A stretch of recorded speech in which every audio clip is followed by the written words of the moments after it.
ఈరోజు మనం చాలా ముఖ్యమైన విషయం గురించి మాట్లాడుకుందాం. అదే నమ్మకం. ఎవరిని నమ్మాలి, ఎంతవరకు నమ్మాలి, అసలు నమ్మకం అనే పదానికి అర్థం ఏంటి? బంధాలు చాలా త్వరగా ఏర్పడతాయి, అంతే త్వరగా విడిపోతున్నాయి. సోషల్ మీడియాలో ఒక మెసేజ్ చూసి ఎవరో చెప్పిన 4 తీపి మాటలు విని ఎదుటి వ్యక్తి అసలు రంగు తెలియకుండానే మన జీవితాన్ని వాళ్ళ చేతుల్లో పెట్టేస్తున్నాం. ఆ తర్వాత మోసపోయామని తెలిసి మనసు విరిగిపోయి ఒంటరిగా కూర్చొని కన్నీళ్లు పెట్టుకుంటున్నాం. మీరు గమనించారా? మన చుట్టూ ఉన్న ప్రపంచం చాలా వేగంగా మారిపోతుంది, కానీ మన మనసు మాత్రం ఇంకా ఆ పాతకాలపు అమాయకత్వంలోనే ఉంది. ఎవరైనా కొంచెం ప్రేమగా మాట్లాడితే చాలు, వాళ్ళే మన సర్వస్వం అనుకుంటాం. కానీ పరమహంస యోగానంద గారు ఒక మాట అనేవారు, ఈ ప్రపంచంలో మీకంటూ ఒక సొంత గుర్తింపు ఉంది, దాన్ని ఇతరుల చేతుల్లో పెట్టకండి అని. సమస్య ఎక్కడొస్తుందంటే మనం ఎదుటి వారి అందాన్ని చూస్తాం, వాళ్ళ హోదాని చూస్తాం, వాళ్ళ మాటల్ని నమ్ముతాం, కానీ వాళ్ళ క్యారెక్టర్ ని మాత్రం మనం టెస్ట్ చేయం. టెస్ట్ చేయకుండా నమ్మటం అనేది పునాదులు లేని ఇల్లు కట్టడం లాంటిది. చిన్న గాలివాన రాగానే ఆ ఇల్లు కూలిపోతుంది,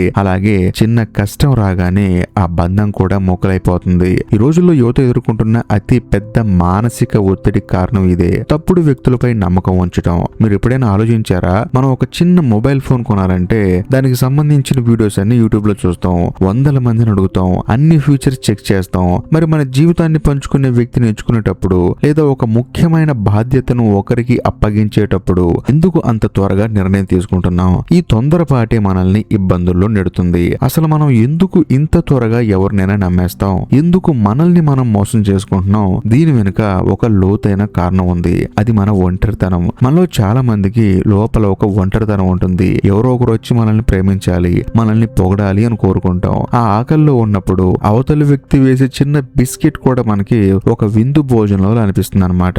యోగానంద్ గారు చెప్పినట్లు మనసు అనేది ఒక కోతి లాంటిది. దానికి సరైన శిక్షణ లేకపోతే అది ఎక్కడ పడితే అక్కడ గెంతుతుంది. మన మనసు కూడా అంతే. కొంచెం ప్రేమ దొరకగానే వెనక ముందు ఆలోచించకుండా అక్కడికి వెళ్ళిపోతుంది. ఇక్కడ ఇంకో విషయం కూడా ఉంది. మనం టెస్ట్ అనే పదాన్ని తప్పుగా అర్థం చేసుకుంటున్నాం. ఒకరిని టెస్ట్ చేయడం అంటే వాళ్ళని అనుమానించడం అని కాదు, వాళ్ళ యోగ్యతని తెలుసుకోవడం. ప్రకృతిలో ఒక చిన్న పక్షికి ఉన్న జ్ఞానం కూడా మనిషికి లేకపోవడం విచారకరం. మీకు తెలుసో లేదో, పక్షి జాతిలో ఒక అద్భుతమైన రూల్ ఉంటుంది. ఆ రూల్ ఏంటంటే, ఒక ఆడ పక్షి తన జీవిత భాగస్వామిని ఎంచుకునేటప్పుడు ఎంత కఠినంగా ఉంటుందో తెలుసా? అది ఎక్కడో ఎత్తైన కొండ మీద నుంచి ఒక చిన్న ఎండు పొల్లను కిందకి విసిరేస్తుంది. ఆ పొల్ల గాలిలో పడుతుండగానే మగ పక్షి మెరుపు వేగంతో వెళ్లి దాన్ని నేలని ముట్టుకోకముందే పట్టుకోవాలి. ఇది ఒకసారి కాదు, వందల సార్లు వేరు ఎత్తుల నుండి వేరు పరిస్థితుల్లో ఆ ఆడపక్షి ఈ పరీక్ష పెడుతుంది.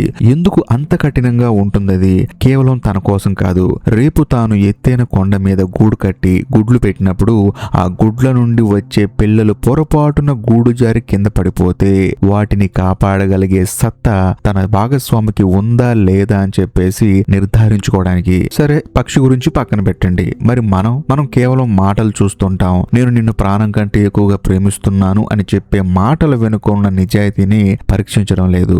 ఆ వ్యక్తి ఒంటరిగా ఉన్నప్పుడు ఏం చేస్తున్నాడు, కష్టాల్లో ఉన్నప్పుడు ఎలా ప్రవర్తిస్తున్నాడు, తనకంటే తక్కువ స్థాయిలో ఉన్న వారిని ఎలా చూస్తున్నాడు, ఇవేవి మనం పట్టించుకోం. యోగానంద్ గారు అనేవారు, నిశ్శబ్దంగా ఉన్నప్పుడు మాత్రమే మీరు మీ నిజమైన స్వరూపాన్ని చూడగలరు అని. అలాగే ఒక వ్యక్తి ఒంటరిగా ఉన్నప్పుడు చేసే పనులే ఆ వ్యక్తి అసలైన క్యారెక్టర్. కానీ మనం బాహ్య రూపాలకి, నటించే మాటలకి పడిపోతున్నాం. అందుకే మనకి సమస్యలు వస్తున్నాయి. సరే, మరి దీనికి పరిష్కారం ఏంటంటే, మనం అందరినీ అనుమానిస్తూ బతకాలంటే అసలు అవసరం లేదు. మనం చేయాల్సింది గుడ్డి నమ్మకాన్ని వదిలేసి జ్ఞానంతో కూడిన నమ్మకాన్ని పెంచుకోవడం. మొదటిగా పక్షి నుండి ఆ పాఠాన్ని మనం నేర్చుకోవాలి. ఎవరైనా మీ జీవితంలోకి ఆహ్వానించే ముందు వాళ్ళకి పరీక్షలు పెట్టండి. అది తప్పు కాదు. వాళ్ళ నిజాయితీని, వాళ్ళ ఓర్పుని, వాళ్ళ నైతికతని గమనించండి. యోగానంద్ గారు తన శిష్యులను కూడా అలాగే పరీక్షించేవారు. ఆయన అంటారు, బంగారాన్ని ఎలాగైతే కాల్చి మెరుగు తెస్తారో మనిషి వ్యక్తిత్వాన్ని కూడా కష్టాల్లోనే గుర్తించగలమని. ఒక వ్యక్తి మీకు ఇచ్చిన మాటను నిలబెట్టుకుంటున్నారా, చిన్న విషయాల్లో కూడా వాళ్ళు నిజాయితీగా ఉంటున్నారా, అవి గమనించండి. మీరు ఎవరినైనా నమ్మే ముందు వాళ్ళ ప్రవర్తనని, వాళ్ళ గతాన్ని, వాళ్ళ విలువలని అర్థం చేసుకోవడానికి సమయం తీసుకోండి. ఎందుకంటే తొందరపడకండి. చాలా మంది తొందరగా డిసిషన్ తీసేసుకొని ఎవరిని పడితే వాళ్ళని వాళ్ళ జీవితంలోకి ఆహ్వానిస్తారు. సో వాళ్ళు వచ్చిన తర్వాత వాళ్ళ జీవితాలు ఎంత దారుణంగా మారుతాయంటే అంత దారుణంగా మారుతాయి. ఒక పక్షి నెక్స్ట్ జనరేషన్ కోసం, తనకి పుట్టిన పిల్లల కోసం అంతగా ఆలోచిస్తున్నప్పుడు మనం మన కోసం ఆలోచించుకోవడంలో తప్పులేదు కదా.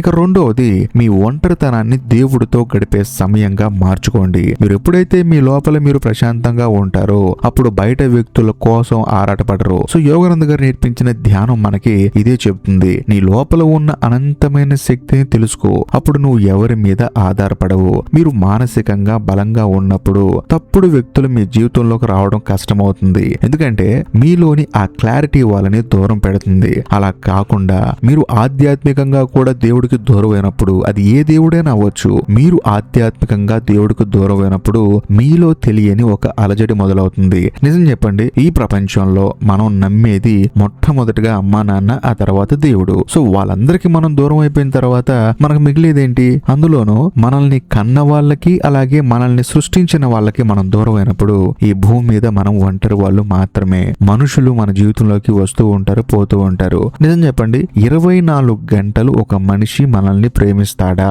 మన మీద కోపపడతారు, మన మీద చిరాకు పడతారు, మనల్ని ప్రేమిస్తారు, అందులోనూ మనల్ని పక్కన పెట్టి వాళ్ళ పనులు కూడా చేసుకుంటారు. కానీ మనల్ని పక్కన పెట్టకుండా, మన మీద కోపపడకుండా, మన మీద చిరాకు పడకుండా నిరంతరం మన గురించి ఆలోచించేది ఆ భగవంతుడు, మన తల్లిదండ్రులు మాత్రమే. కానీ మనం ఏమనుకుంటామంటే మనుషులు మనల్ని పెట్టే కష్టాలను చూసి దేవుణ్ణి నిందిస్తాము, మనుషులు మనల్ని పెట్టే ఇబ్బందులు చూసి నా తల్లిదండ్రులు నాకు కావలసినంత డబ్బు సంపాదించలేదని చెప్పేసి వాళ్ళను కూడా నిందిస్తాము. కానీ చేయాల్సిన తప్పులను చేసింది ఎవరు? మనమే కదా. అసలు ఎవరిని మన జీవితంలోకి రానివ్వాలో వాళ్ళని రానివ్వకుండా ఎవరిని పడితే వాళ్ళని మనం నమ్మేసి వాళ్ళు పెట్టే ఇబ్బందులు దేవుడు ఇచ్చాడని, వాళ్ళు పెట్టే కష్టాలు నా తల్లిదండ్రుల వల్ల నాకు వస్తున్నాయని చెప్పేసి మనం అనుకొని మన అయిన వాళ్ళకి మనం దూరం అయితే నష్టపోయేది ఎవరు? మనమే కదా. అందుకే నేనేమంటానంటే మనిషికి క్లారిటీ అనేది చాలా అవసరం. అందులోనూ ఆధ్యాత్మికంగా మనిషి అనేవాడు స్ట్రాంగ్ గా ఉండాలి. అలా ఉన్నప్పుడే మీ లైఫ్ మీద మీకు క్లారిటీ వస్తుంది. మీ మీద మీకు క్లారిటీ ఉన్నప్పుడు మీ జీవితంలోకి ఎవరు పడితే వాళ్ళు రారు. ఎందుకంటే అక్కడే 95% మంది ఫిల్టర్ అయిపోతారు. ఎందుకంటే దేవుడికి దగ్గరగా ఉండే వాళ్ళకి మీతో పని లేదు. అందులోని క్లారిటీగా ఉన్నప్పుడు మీ దగ్గరకు వచ్చి అందరూ వేషాలు వేయలేరు. సో 95% జనం అక్కడే మీకు దూరం అయిపోతారు, అంటే ఫిల్టర్ అయిపోతారు. మీకే మంచిది. సో మరో ముఖ్యమైన విషయం ఏంటంటే దేవుణ్ణి మీరు ఎప్పుడు ప్రార్థిస్తూనే ఉండండి. మీరు ఏదైనా పెద్ద నిర్ణయం తీసుకునేటప్పుడు దేవుడిని సహాయం అడగండి. నన్ను సరైన దారిలో నడిపించు, నా చుట్టూ ఉన్న వ్యక్తుల నిజస్వరూపాన్ని నాకు చూపించు అని కోరుకోండి. మనల్ని మోసం చేసే వాళ్ళు మనం ఒంటరిగా ఉన్నప్పుడు, మనం బలహీనంగా ఉన్నప్పుడే మన జీవితంలోకి వస్తారు. బేసికల్ గా మనం ఒంటరిగా ఎప్పుడైపోతాం? కుటుంబానికి దూరం అయినప్పుడు, ఆధ్యాత్మికంగా అసలు దేవుడితో సంబంధం లేనప్పుడు. బలహీనంగా ఎప్పుడైపోతాం? చిన్న చిన్న విషయాలను కూడా కష్టాలుగా భావించినప్పుడు. అలా ఎందుకు భావిస్తామంటే లైఫ్ మీద ఒక క్లారిటీ లేనప్పుడు భావిస్తాం అనమాట. సో అలాంటి సమయంలోనే మన జీవితంలోకి కొంతమంది వస్తారు, ఇంకా దరిద్రంగా చేసి వాళ్ళ పాటికి వాళ్ళు వెళ్ళిపోతారు. కాబట్టి ఆ సమయంలో ఒక ధ్యానంతోనో మన ఆధ్యాత్మిక ప్రయాణంతోనో మన ఆలోచనల్ని కాపాడుకోవాలి. అలా కాపాడుకోపోతే మన ఆలోచనలు ఏమనుకుంటాయి? వీడు నా ఫ్రెండ్ ఏమో, వీడు నా శ్రేయోభిలాషేమో, వీళ్ళు నన్ను ఇష్టపడుతున్నారేమో అని చెప్పేసి రాంగ్ డిసిషన్స్ తీసుకుంటాము. అందులోనూ మన మనసుని ఒక కోటలాగా కాపాడుకోవాలి. అలా కాపాడుకోపోతే మన జీవితం తల్లకిందులైపోతుంది. ఇక చివరిగా మనం మన జీవితాన్ని ఎలా ఒక ఉన్నతమైన స్థితికి తీసుకెళ్లాలి. నమ్మకం అనేది ఒక బాధ్యతని గుర్తించండి. అది ఉచితంగా వచ్చేది కాదు, దాన్ని మనం సంపాదించుకోవాలి. ఎదుటి వారు మనల్ని నమ్మాలని కోరుకునే ముందు మనం ఎంతవరకు నమ్మదగిన వ్యక్తులుగా ఉన్నామో ఆలోచించుకోవాలి. పక్షి పాఠంలో మనం పక్షిగా ఆ ఎడ్డు పుల్లను పట్టుకోవడానికి ఎన్నిసార్లు ప్రయత్నిస్తుందో తెలుసా?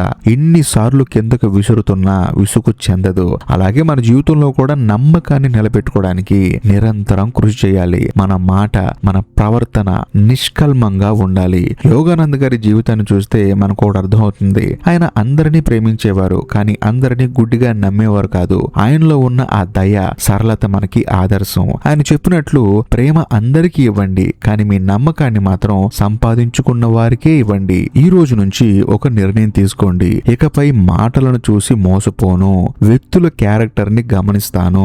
నా సమయాన్ని, నా ప్రేమని, నా నమ్మకాన్ని ఎవరికి పడితే వాళ్ళకి ఇచ్చి ఆ తర్వాత బాధపడను అని చెప్పేసి మీరు చాలా విలువైన వారు. మీ జీవితం చాలా గొప్పది. దాన్ని తప్పుడు వ్యక్తుల చేతుల్లో పెట్టి పాడు చేసుకోకండి. గుర్తుంచుకోండి, నమ్మకం అనే పునాది మీద కట్టబడిన ఏ బంధమైనా, ఏ కుటుంబమైనా ఎప్పటికీ విచ్ఛిన్నం కాదు.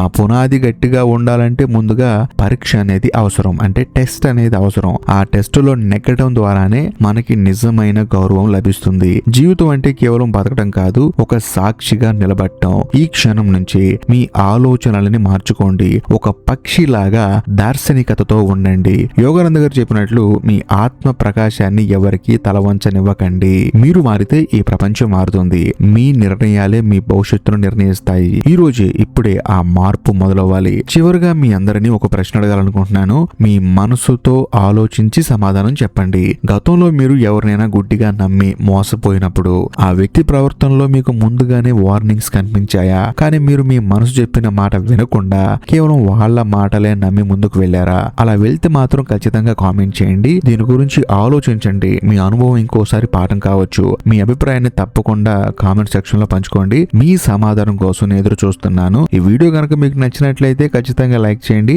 మీ ఫ్రెండ్స్ అండ్ ఫ్యామిలీ మెంబర్స్ కి షేర్ చేయండి. అంతేకాకుండా ఈ వీడియో ఎండ్ కార్డ్ సెక్షన్ లో మీకోసం ఇంకొక 2 అద్భుతమైన వీడియోలు పిన్ చేసి పెట్టాను. వాటిని కూడా చూడండి. ఇంకా లాస్ట్ అండ్ ఫైనల్ గా నేను మీకు చెప్పొచ్చేది ఏంటంటే, ఇప్పటికీ మీరు మన ఛానల్ ని సబ్స్క్రైబ్ చేసుకోకపోతే దయచేసి సబ్స్క్రైబ్ చేసి బెల్ ఐకాన్ ప్రెస్ చేయండి. బాయ్.